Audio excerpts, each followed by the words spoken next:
Hello दोस्तों, कैसे हैं आप सभी। उम्मीद करता हूं कि आप मस्त होंगे, स्वस्थ होंगे और अपनों के साथ खुशहाल जिंदगी बिता रहे होंगे। आज मैं आपको ले चलने वाला हूं एक ऐसे सफर पर जो मेरे दिल के सबसे करीब है। न कोई फिल्मी कहानी है, न किसी हीरो की जिंदगी, ये तो बस मेरा मोहल्ला है।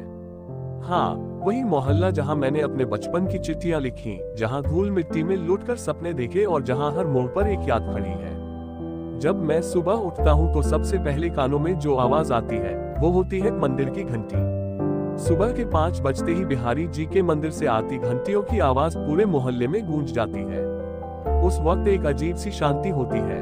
आसमान हल्का नीला हो रहा होता है, पेड़ों पर बैठी चिड़ियों की चहचहाहट और मंदिर से आती आरती की धुन मानो कोई सिम्फनी बज रही हो। मोहल्ले की गलियां उस वक्त खाली होती हैं, सिर्फ 1-2 बुजुर्ग लोग होते हैं जो हाथ में माला लिए टहलते हैं।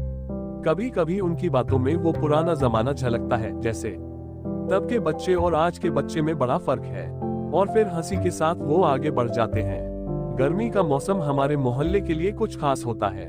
हर घर के बाहर आम का या नीम का एक बड़ा पेड़ होता है और उसी पेड़ की छांव में बंधी होती है गायें। गायों की घंटी की मधुर आवाज और बच्चों की शरारतें, ये नजारा इतना शांत और आत्मीय होता है कि बाहर से आने वाला इंसान चौंक जाता है। दोपहर में जब पूरा मोहल्ला सो रहा होता है तब यही गली सबसे शांत होती है। कभी कभी हवा में कोई पुरानी फिल्म का गाना बहता है जो किसी रेडियो से आ रहा होता है, और मैं सोचता हूँ यही तो है असली सुकून। जैसे ही सूरज ढलता है गली फिर से जिंदा हो उठती है। बच्चे अपने स्कूल बैग फेंक कर क्रिकेट खेलने भागते हैं, कुछ लड़कियां क्लास के बाद रस्सी कूदती हैं और कुछ बुजुर्ग लोग चौपाल लगाकर दुनिया भर की बातें करते हैं, राजनीति से लेकर गांव की नई सड़क तक। और सबसे सुंदर दृश्य होता है मंदिर में शाम की आरती। बिहारी जी के मंदिर का वो विशाल परिसर लोगों से भर जाता है। लाल चुनरी ओढ़े महिलाएं, माथे पर तिलक लगाए पुरुष और बच्चों की दौड़ती भागती टोलियां, सब मिलकर एक ऐसी तस्वीर बनाते हैं जो दिल को छू जाती है। मेरी गली कोई फिल्मी सीन नहीं है, लेकिन फिर भी उसमें हर रंग है। कभी कभी लगता है जैसे मैं कोई पुरानी डायरी के पन्ने पलट रहा हूँ। जहाँ वो नल है जहाँ हम कतार में लगते थे, वो बिजली का खंभा है जिस पर चढ़कर पतंग फंसाते थे, और वो खिड़की है जहां से पहली बार किसी दोस्त ने मुझे आवाज दी थी, अब एक खेलने चल। हर गली का एक चेहरा होता है और हमारी गली का चेहरा मुस्कुराता है। हमारे मोहल्ले के लोग थोड़े पुराने ख्यालों के हैं, लेकिन दिल के बहुत साफ हैं। यहाँ कोई नया घर बनता है तो हर कोई मदद करता है। शादी ब्याह हो या कोई दुख सुख, पूरा मोहल्ला एक परिवार की तरह खड़ा रहता है।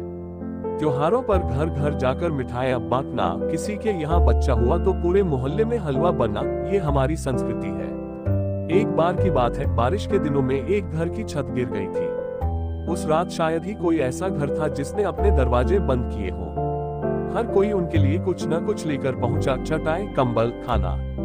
उस दिन मुझे समझ आया, असली अमीरी दिल की होती है। अब बात उस जगह की जिसे मैं मोहल्ले का दिल कहता हूँ, बिहारी जी का मंदिर। यह कोई साधारण मंदिर नहीं है, बल्कि यहाँ की आत्मा है। बड़े बड़े पेड़ों से घिरा हुआ ये मंदिर किसी ऐतिहासिक स्थल से कम नहीं लगता। यहाँ हर साल जन्माष्टमी पर मेला लगता है। दूर दूर से लोग आते हैं, बच्चे झूले झूलते हैं, महिलाएं भजन गाती हैं और लोग कतार में खड़े होकर दर्शन करते हैं। इस मंदिर की सबसे खास बात है इसकी शांति। आप किसी भी समय वहां जाएं, आपको एक गहरी ऊर्जा का अनुभव होगा। मंदिर की पूरी कहानी मैं अगले ब्लॉग में विस्तार से बताऊंगा, क्योंकि इसकी दिव्यता को एक पोस्ट में समेटना मुश्किल है। आज जब मैं शहर में रहता हूँ तो सबसे ज्यादा जो चीज याद आती है वो है मेरा मोहल्ला। यहाँ की मिट्टी, हवा, आवाजें, लोग, सब कुछ याद आता है। कभी कभी तो आंखें भीग जाती हैं। क्या वो दिन फिर लौटेंगे जब हम बिना मोबाइल के पूरी दोपहर दोस्तों के साथ बिताते थे, जब हर घर की रसोई से आती खुशबू से भूख लग जाती थी। शायद नहीं, लेकिन यादें कभी मरती नहीं हैं।